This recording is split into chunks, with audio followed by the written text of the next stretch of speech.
Hi and welcome to another episode of Hot Takes with me, the Silver Fox. And oh, how the mighty have fallen. Just a few short weeks ago, nobody would have gainsayed Nicola Sturgeon. Nobody would have argued. Nobody would have stood up and said it was wrong on any subject. They would barely have given her a lash of side-eye. And yet here we are. We're a week away from finding out who the new leader of the SNP will be. And Ash Regan is already piling pressure on Sturgeon, saying it was Sturgeon's policies that have led to failure and to the reduction of over 30,000 members. They really aren't holding back. And is it Sturgeon's fault? Well, yes. She's the one who went into this strange arrangement with the Greens and forced down and pushed for this strange law that enables mentally ill men to gain rights beyond those of women. It's crazy and it's wrong, and it has undoubtedly been the main driving force for that fall in membership. So Ash Regan is quite right. So let's have a look at this article to see what Regan is actually saying. Here goes.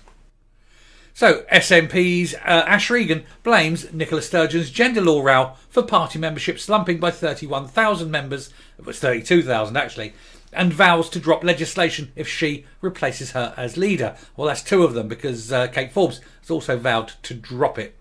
Regan said the fall is likely due to the huge row over the gender recognition reform bill. This was pushed by the Greens, not by the SNP. It was the price of power.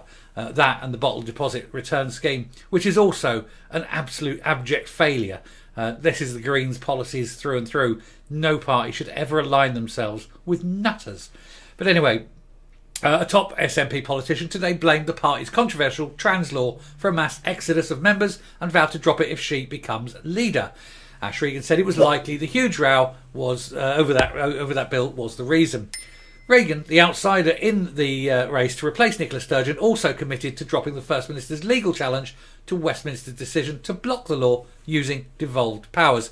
Yes, because there's no point pushing it and spending money on court cases that you cannot possibly win. It's also against the vast majority, not just of SNP members, but of the country as a whole. Indeed, I would say against 99.99% of the entire world. So why anyone would push this just to protect these tiny minority, but at the expense of the safety and well-being of half the world's population. It's stupid beyond belief. The 49-year-old quit as Community Safety Minister in October over the law lowering the age at which teens can change their gender from 18 to 16. And speaking to BBC Radio Scotland's Good Morning Scotland today, she questioned the point of the legal case and its chances of success. She said, the reason I'm not going to challenge is because we will lose. And she is right. There is no possibility of a win because of the devolution laws. So any candidate that's suggesting that you might fight this all the way is basically asking the taxpayer for a blank cheque. My God, a little bit of sense from the woman, it makes a change. And there she is. She looks like she's on a chat show, doesn't she? Oh, Parky, do you remember that time when I completely destroyed a country through my own stupidity and my desire to maintain power? And do you think she's looking a little bit tired? A little bit? I think she's aged very much in the last few weeks. It's all this stress finally taking its toll. She is starting to look like someone who's retired from politics. There's no freshness about her. Anyway, but that's what politics does. Anyway, Ms Regan added, you can see we have lost 31,000 since August last year, which obviously, well actually it's a lot more, isn't it? Which obviously takes time in the period where the Gender Recognition Reform Bill was going through Parliament. I can't say for sure that those things are connected. It seems very likely that they are. And she's right, they are. I mean, they're undoubted. There's no direct... how would we put this? Whilst there's no two things tying them together, and one always remember that correlation does not mean causation, usually. But I think in this case, it most definitely is a causal relationship. The leadership candidate says she feels vindicated by recent resignations from the party. Voting for the person who will replace Nicola Sturgeon as SNP leader ends on Monday and the result will be announced. And then it's just going through regurgitating news that we've just had, all about Murrell's resignation and that. But yeah, I mean, for her to actually admit this, first of all, to gainsay and go against Nicola Sturgeon's sort of policies, shows that Sturgeon has lost all power. She may technically be leader in name, but that's all. She is a dead duck leader, and even the likes of Ash Regan feel fine and safe to come out and criticise her policies. So yes, it's definitely over for Sturgeon. So anyway, that was it. Just a quick piece. I shall round this off. I shall come up and finish the video. For Ash Regan to come out and openly criticise Sturgeon like this, to criticise the flagship policy that Sturgeon pushed, the policy that ultimately cost Sturgeon not only her job but her career, and probably damaged the party, certainly for a long time, if not perpetually. It must be quite galling.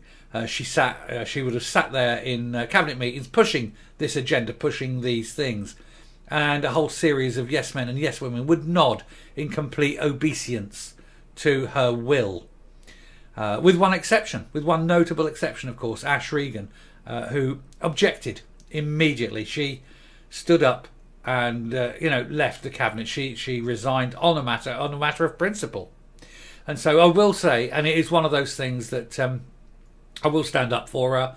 I agree completely with her, and I congratulate her on her candour and on her bravery to do that. She was one of the very few that ever disagreed publicly with Sturgeon on this policy at the time.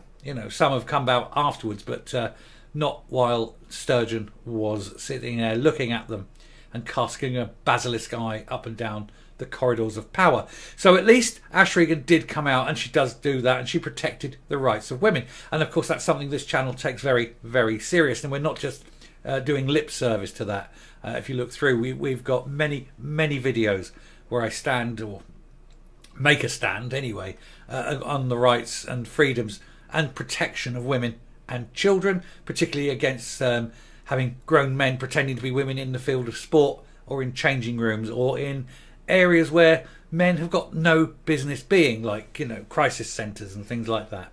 So yes, well done to Ash for that. But as for running for leadership and running a country, I don't think she is particularly suited for it. I don't think she's up for the job. I think it is too much. Unfortunately, quite a lot of other people think the same. So she's got very little chance of actually winning this election, which is just as well, really.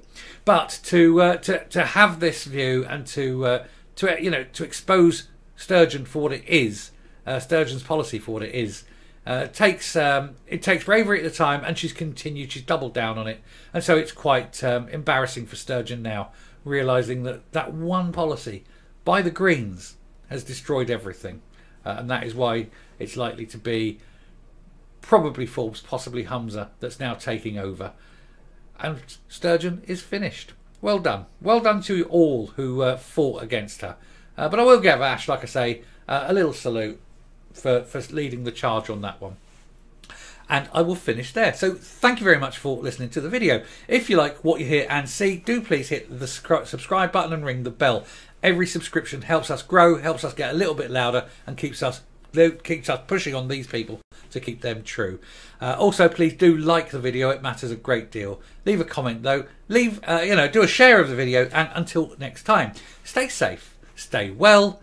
Let's make sure nothing untoward happens over the next 6 days, so that we have a complete change and get finally rid of Nicola Sturgeon. And goodbye.